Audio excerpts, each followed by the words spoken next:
The first time the lamp flickered in Mrs. Delaney's window, I thought it was the bulb. The second time, it spelled my name in Morse code. D-I-A-N-A. It was January, and the alley between our two buildings crusted over with the kind of gray ice that looked permanent, as if the city had decided to pave with old snow instead of asphalt. I lived alone on the third floor, a one-bedroom with a failing radiator and a view of Mrs. Delaney's kitchen. She was 87, a slow-moving lilac in a housecoat, so fragile I worried a strong breeze through the alley might peel her away like wallpaper. On Thursdays, I brought her soup. I didn't know Morse code on purpose. My father had taught me once, sitting in our garage with a flashlight and too much summer. Dit-dit-dit-da. It had been a game until it wasn't. I put down my mug and squinted across the alley. Her kitchen lamp was an ugly thing with a frayed fringe, the sort of lamp you keep because it remembers you. It blinked again, deliberate. D-I-A-N-A. I grabbed my phone. No missed calls, no texts. My hair was still damp from the shower and my sweater clung coldly to my shoulder blades. The radiator coughed twice and decided not to help. I tried calling her. Rings, then her voicemail. The cheerfully recorded voice of a woman who had probably been a knockout during wartime.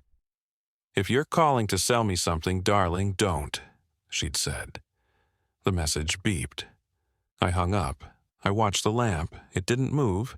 I dressed. Boots, coat, the red scarf my ex used to call my hero cape, and took the stairs down to the alley door. The deadbolt stuck. It always did.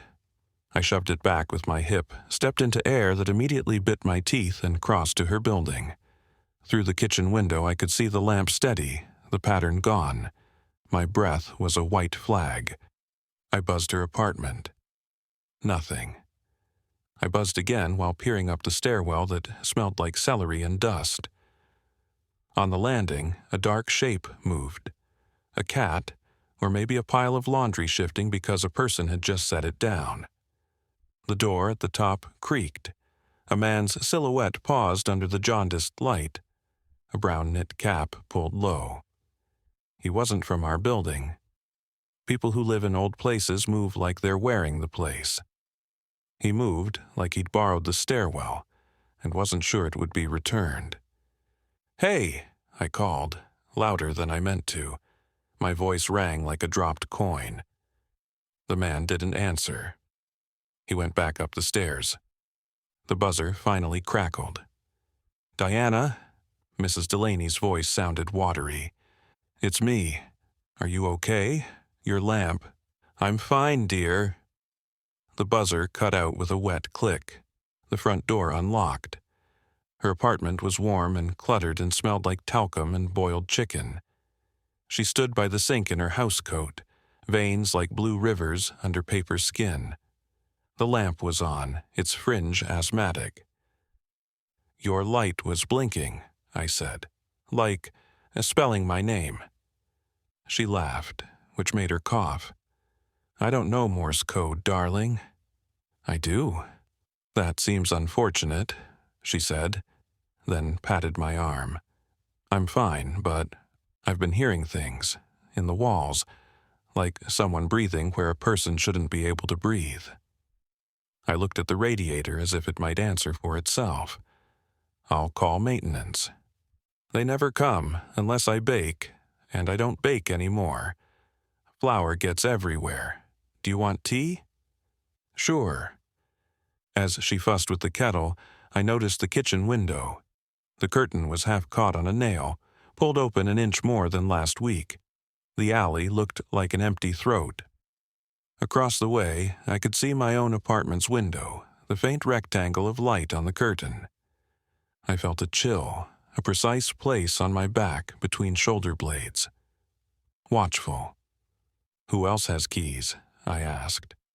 "Oh, the super. And my niece, but she lives in Nova Scotia. Why?" "Has anything been moved?" She shrugged. "Things move when you live with them long enough." I stayed for tea. I listened. The radiator hissed. The building sighed like an old woman rolling over in sleep. Nothing breathed where it shouldn't. I fixed her curtain and showed her how to call me on the speed dial. Back in my apartment, I locked the door, then turned the chain, then shoved the little wooden wedge my father had carved under the door just because he'd always said a wedge was better than a lock. My lamp across from the window sat still. I told myself I was being dramatic. I turned on the TV for noise. A true crime documentary about a man who collected doorknobs. I didn't get to the part where they explain why. There's never a satisfying why, because my phone vibrated. A text from an unknown number. I like the red scarf. I stared until my eyes burned. The documentary droned about escalation of behavior. I typed, "Who is this?" 3 dots appeared. Then, "I liked you better when you lived with your ex. You were quieter." I swallowed. My apartment was suddenly too loud. The TV, the radiator, my breathing. I turned off the TV. I stood and went to the window, careful to stay to the side of it where the alley couldn't see me. The alley saw anyway. I texted back, "Wrong number." "You're funny," came the reply. A beat, then. Morse was a nice touch. "Do you still have the flashlight?" I shut my eyes. The garage, my father. Dit. He had died in that garage years later, heart snapping like a twig. He had loved me in a big, clumsy way. He'd taught me too much. I typed and deleted 10 messages. Finally, "What do you want?" "Nothing you haven't already given." I called the police. I don't know why I expected anything else. A tired voice told me to block the number, to save the messages, to call again if someone physically tried to enter my home. I asked for Officer Hicks without thinking. That was Maine, a lifetime ago. Here, the officer's name was Ruiz, and he had that careful, patient way of talking to scared women that made me want to throw the phone through the window. After I hung up, I blocked the number. It didn't matter. They never only use one. The second twist came the next morning when I found the scarf draped neatly over my door handle, folded the way my ex never folded anything, tied in a little loop like a present. I hadn't taken it off in Mrs. Delaney's apartment. I had walked home wearing it. I checked my wedges. They were in place. The chain was set, the deadbolt still stubborn as a mule. I picked up the scarf like it might bite. It smelled faintly of my shampoo and something else, something sweet and wrong, like a flower someone had drowned in cologne. The third twist was the wrench. It was wedged, behind the radiator in the bedroom, where I kept a sad fern and the book I pretended I hadn't been reading for 2 months. The wrench was heavy and old, the kind with chipped red paint and a handle that fit a man's fist. Taped to it was a note, a little maintenance. I didn't touch it. I took a photo and texted it to Ruiz. He said he'd send a car. They sent a car 2 hours later, which is how I learned how long 2 hours can stretch. The officer was young and careful. He bagged the wrench.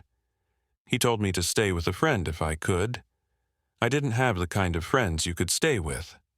I had Mrs. Delaney and the alley and a job processing invoices for people who made more than me by not answering emails. That night, the lamp across the alley blinked again. DIA. I picked up my phone and, with hands that didn't feel attached, downloaded a Morse code app. I pointed it at the window and waited. It interpreted the blinks with cheerful certainty. NA help. I grabbed the flashlight from the junk drawer, the same old metal cylinder that had survived every move. I flicked it on, off. What? A pause, long enough for me to think I'd made a terrible mistake, and then, not me. My scalp prickled. I stepped back. breath caught in my throat. "Where?" I tapped. The beam flickering against my own wall because the alley couldn't see from this angle. "Behind." That was when I heard the scrape. A long, slow drag of something hard against a surface that hadn't been meant to move. It came from the kitchen. I moved without making noise. One of those instincts you don't know you have until you're making less sound than the dust. The kitchen window was a pale square. Beyond it, the alley gaped. I listened. I heard breathing that wasn't me. It came from the vent above the stove, an old square with a mesh grate meant for a weaker era of smells. The drag again, like a belt buckle catching concrete. A low grunt, the kind reserved for effort. Someone was in the space between our buildings, not the alley, but the hidden throat of the place, the hollow where ancient ducts and access shafts ran like veins. That was impossible until it wasn't. I texted Ruiz, "He's in the vent." No reply. I pictured him in a different part of the city, deciding which emergency to believe. The mesh grate vibrated. A screw shivered in its pocket, on its way to giving up the ghost. "Who are you?" I asked, and woke the kitchen with my voice. A pause. Then, unbelievably, as if the building had learned to speak, "Shh." I stepped backward, felt the steady edge of the countertop, the apple peeler digging my palm. The flashlight felt like a toy. My father would have chosen the wrench. The police had taken the wrench. "I called the cops," I said, voice thin. "Good," he said. A whisper. "Tell them. To check." "Her place." "Whose?" "Old woman." His breath hitched like a rusted swing. "People like you never check. The old ones." My heart went quiet. Across the alley, Mrs. Delaney's lamp burned steadily. I ran. Down 3 flights, across ice that accepted me, up the other stairs 2 at a time, banging my shin so hard I saw blooming comets. Her door was locked. I pounded. "Mrs. Delaney, it's Diana." Nothing. "Please." A latch turned. The door opened 3 inches, then wider. She stood there with her hairnet on crooked confusion knitting her eyebrows. "Diana, darling, what?" Behind her, the kitchen window was open.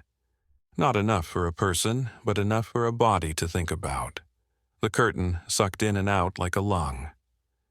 "Did you call me?" I asked. "Call you?" "No, dear." "Your lamp? Old wiring. It's older than I am." Her living room was all soft palettes and framed photos of men in uniforms. I moved past her. She squeaked, but didn't protest. The kitchen was warm and close, a memory of stew. I looked at the window latch, scratched. I heard it then, a scuttle, a retreat. Not in the vent now, but in the walls, moving sideways like a crab. I ran my fingers along the baseboard and felt an unevenness where the paint had been lifted, pried by careful hands. A piece shifted under my thumb, popped free. Inside, darkness fell away like a throat. I put my phone flashlight to the hole. A small camera lens winked up at me, wired into the building like a tumor. I made a sound I didn't recognize. Mrs. Delaney reached my shoulder. "Oh," she said, as if she'd found a lost glove, "that's not mine." The young officer arrived 5 eternal minutes later. He handed me my own words back. "Stay with a friend. We'll take statements, we'll review footage." They peeled back baseboards and found more lenses. They found a nest in the maintenance tunnel between our buildings, a sleeping bag with gray lint furred to it, a pile of cans, a notebook filled with names and times. They found my name too many times. They found diagrams of the walls, little tight squares like maps of a city built for a mouse. They didn't find him. For weeks after, I heard the building breathe. Every pipe settled with intent. I slept with my father's wedge and a new wrench under the bed, fat and red and ready. Neighbors moved. The super made a show of new locks, new screws, the old screws in a coffee can like teeth. The fourth twist came late in February when I got a package with no return address. Inside, wrapped in brown paper, was my red scarf. I was wearing my red scarf. My hands shook as I unfolded the paper. A note fluttered out, cut from a magazine. Stop wrapping yourself in warning flags. I went to the window and looked across the alley to Mrs. Delaney's kitchen. The lamp was on. The fringe didn't move. I flicked my flashlight once. Twice. Her lamp flickered just once, tremulous as a heartbeat. Not Morse, not words, but a kind of nod. I wanted to take comfort in that. 2 women in 2 kitchens, connected by a language older than sense. The last night I saw him, if I saw him at all, was in March, after the thaw turned the alley into a stream that carried cigarette butts and one abandoned high heel like detritus from a life upstream. I woke at 2:14 a.m., not because of a sound, but because of the absence of one. Too quiet. The building held its breath. I stood at my window, a careful sliver. The alley was a dark ribbon, reflective as an eye. Movement down there, near the dumpster. A man in a knit cap, head tipped back. He was looking at me. I couldn't see his eyes, but I felt the gaze like a gloved hand. He raised a finger to his lips. Shh. Behind me, something ticked. I turned my head just enough to see the stove clock. 2:15.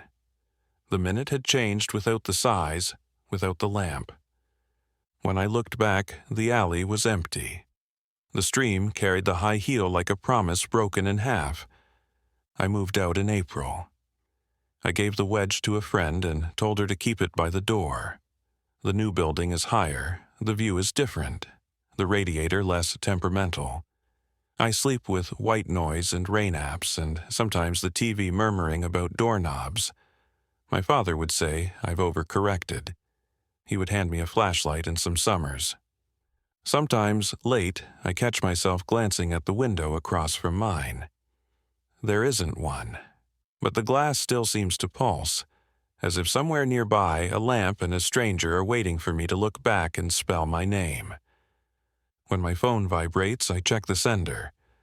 I tell myself I'm checking for work, and once, only once, I woke at 2:14 for no reason at all and found the flashlight on my nightstand facing the door, its beam dying, as if it had been used and returned by someone who didn't want to wake me. It had rolled, I tell myself. It had turned itself on.